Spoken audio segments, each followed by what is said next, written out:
Mang-inggit ka, Mars. Hindi nga, pag kunyari, Makati yung ano ko, parang, Ayan na nga. yaba! Sa ilang karat nga? Tatlo ko. 3 karat. Yung design ba? Nasabi mo, alam ba niya yung gusto mo? Hindi ko alam, basta sabi ko lang, pangarap ko, 1 million minimum. So, to... Tinataan? So, hinigatan niya pa. Ay. 3 karat. Pwede pong patingin ba? Talaga naman, iba. Sanay na yung kamay mo, may isang sanay. Hindi nga po kasi po nung nag-video ako, yung niyaya niya ako magpakasal sa kanan ko nilagay.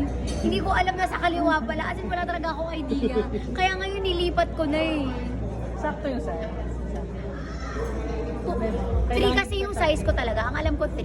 Pero dahil pumayat nga ako, lumuwag. Pero kasya naman. Kayang ipilit. Kaya sabi mo kanina gusto mo